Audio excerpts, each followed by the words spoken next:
प्रधानमंत्री की कुंडली में शनि की ढैया का कैसा रहेगा असर?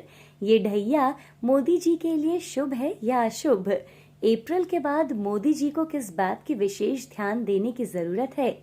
राम राम दोस्तों। राम राम राम राम। दोस्तों, आप सब कैसे हैं? आपका प्यार हमें लगातार मिल रहा है, जिससे कि हम ये सिलसिला जारी रख पा रहे हैं। मैं अदिति दीक्षित आप सभी का वेलकम करती हूं और आज भी हम आपके लिए एक बहुत ही इंटरेस्टिंग टॉपिक लेकर के आए हैं और हमेशा की तरह सभी प्रश्नों का उत्तर देने के लिए हमारे साथ मौजूद है आचार्य राजीव शुक्ला जी। राम राम गुरु जी। राम राम। आदिति ने जैसे कहा आप लोगों का प्रेम, तो आप लोगों का प्रेम हमको बहुत प्रेरित करता है कि आपके लिए रोचक जानकारी और रिसर्च करके सटीक जानकारी आप तक लगातार पहुंचाते रहें। जी बिल्कुल। तो फ्रेंड्स, इसी सिलसिले को आगे बढ़ाते हुए आज हम बात करने जा रहे हैं एक बहुत ही इंटरेस्टिंग टॉपिक पे। आज हम बात करेंगे हमारे भारतवर्ष के मुखिया मोदी जी के बारे में, नरेंद्र मोदी जी के बारे में, हमारे पीएम के बारे में। तो गुरुजी, जैसे कि मोदी जी की कुंडली से पता चलता है कि उन्हें शनि की ढैया जो है वो उनकी कुंडली में लगने वाली है, तो आपके नज़रिए से आपको क्या लगता है कि ये क्या बदलाव लेकर के आएगी या कैसा प्रभाव डालेगी, या ये मोदी जी से कुछ ऐसा इनक्रेडिबल करवा डालेगी? तो आपके नज़रिए से आप क्या इसके बारे में बताना चाहेंगे? ये देखिए, सर्वप्रथम तो मैं बता दूं कि आज जो हम लोग कुंडली डिस्कस करेंगे वो सबसे सर्वाधिक डिस्कस्ड कुंडली में से एक है, लेकिन कई जगह नज़र नहीं पड़ती, कभी कभी किसी और की नज़र पड़ जाती है उस जगह पे। तो हमारी कोशिश है मोदी जी की कुंडली के बारे में बताने की। तो ये आपके सामने मोदी जी की कुंडली है और जैसा आपने कहा कि शनि देव की ढैया लगने वाली है, तो मोदी जी की कुंडली पे शनि देव की ढैया ऐसे लगती है जब चंद्र राशि से चौथे भाव में शनि आते हैं तो चतुर्थ की ढैया बोली जाती है। ढैया चतुर्थ की होती है। एर्थ हाउस में जब चंद्र से जाते हैं तो अष्टम की ढैया बोली जाती है और वैसे साढ़े साती भी लगती है। तो इस प्रकार से देखा जाए तो चतुर्थ भाव यानी चंद्र से फोर्थ हाउस में शनिदेव जब आएंगे तो इसको ढैया बोला जाता है। और ये ढैया जो बोला जाता है, इससे जनरली लोग घबरा जाते हैं, लेकिन मेरा अपना मानना है कि जब भी ढैया आती है, साढ़े साती आती है, ये बहुत ही ग्रोथ वाला पीरियड होता है। ये आपको बिल्कुल चेंज करके रख देता है और पॉलिश कर देता है आपको, यानी आपको चमका देता है। इसलिए सबसे पहले तो इस वीडियो के माध्यम से हम बता रहे हैं अपने सारे दर्शकों को, अपने परिवार के सभी लोगों को, सामाजिक परिवार के सभी लोगों को, कि ढैया और साढ़े साती शब्द से बिल्कुल ना घबराइए। अब हम आते हैं मोदी जी पे। मोदी जी के चूँकि पंचम भाव लग्न से पंचम फिफ्थ हाउस में जा रही है, तो इनकी महत्वाकांक्षाएं ऐसे तो बहुत है, सारा ही इन्होंने पद प्राप्त कर लिया, महत्वाकांक्षाएं बढ़ेंगी।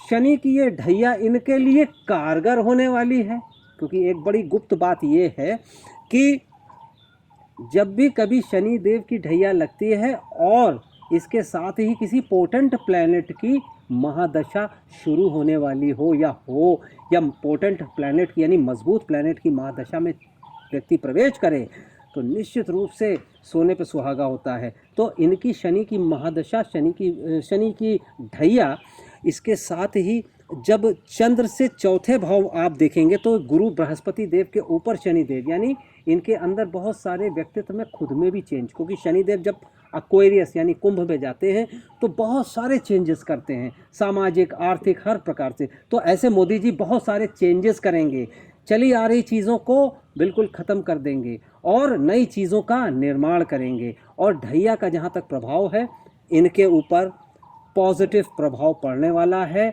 और इसके साथ ही मंगल की महादशा भी शुरू होगी, जो मंगल इनके राशि के स्वामी हैं और राशि के स्वामी यानी कि वृश्चिक के स्वामी हैं और इसी के साथ सप्तम हाउस के स्वामी हैं। तो ये बहुत ही इनके लिए अच्छी महादशा आने वाली है जहाँ तक मोदी जी की कुंडली।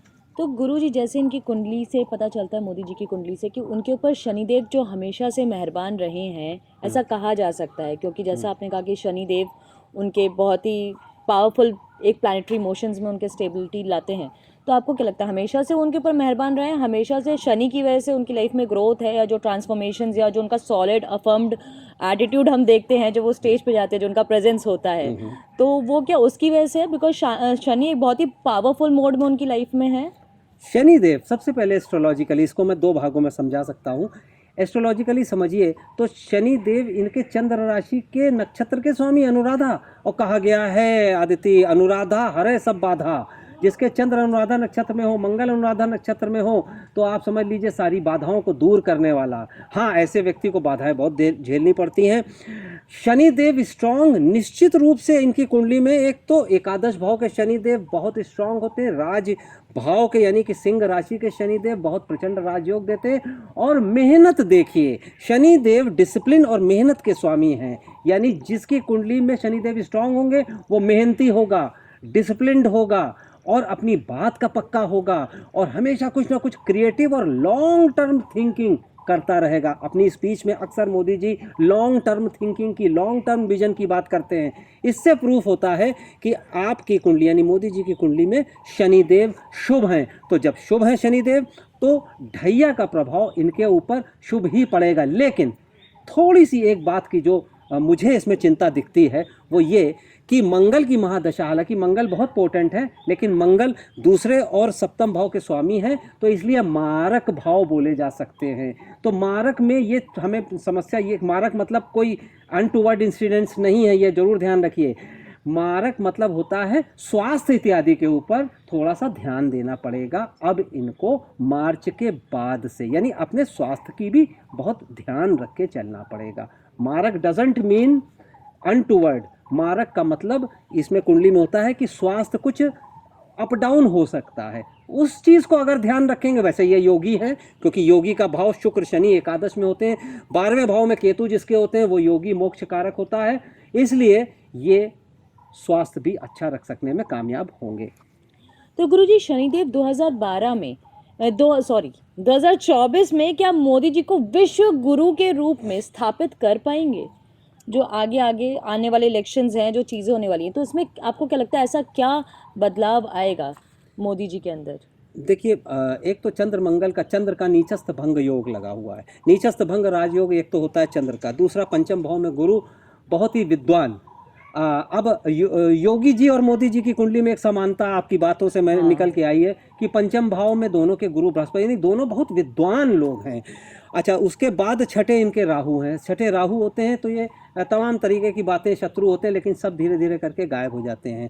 तो इसका मतलब ये है कि विश्व पटल पे अगर आप बात करते हैं तो विश्व पटल पे हम 10वां भाव और 12वां भाव देखते हैं। यहाँ पे सूर्य बुध यानी कि बुध आदित्य योग लगा हुआ है। बुध आदित्य योग मतलब ये होता है कि विश्व के कई बड़े नेता मिलके मोदी जी को थोड़ा एक ऊंचा प्लेटफॉर्म देंगे और विश्व को लीड करने की स्थितियां मंगल की महादशा में निश्चित रूप से आएंगी। तो जब मोदी जी विश्व को लीड करेंगे तो सीधी सी बात है, भारत के प्रधानमंत्री हैं, भारत आने वाले समय में हमारा यशस्वी होगा और भारत निश्चित रूप से इस लीडरशिप के अंडर में बहुत ही अच्छा, मुझे भविष्य भारत का उज्जवल स्वर्णिम और विश्व गुरु भी बन जाए तो कोई बहुत बड़ी बात नहीं होगी। डंका बोलेगा भारत का मतलब, डंका बोलेगा और भारत माता की जय जयकार पूरे विश्व में गूंजेगी। जी बिल्कुल, और वैसे भी गूंज ही रही है। भारत हमेशा अपने आप को प्रूव करता है हर चीज़ में आगे।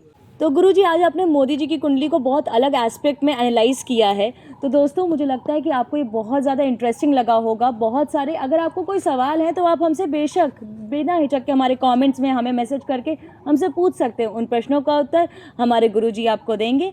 आप हमें जिस तरह से अपना प्यार दे रहे हैं वैसे देते रहें। ये सिलसिला जारी रखने के लिए हमारे इंस्टाग्राम और फेसबुक पेज को लाइक करें, उनको फॉलो करें और हमारे यूट्यूब चैनल को सब्सक्राइब करना ना भूलें। वो जो बेल आइकन है ना उसको ज़रूर दबाएं। इससे आपको हर हमारे नए वीडियो का अपडेट मिलता रहेगा, नोटिफिकेशन आता रहेगा। अपना प्यार हमारे साथ ऐसे ही रखिए, अपना ध्यान रखिए, सुरक्षित रहिए।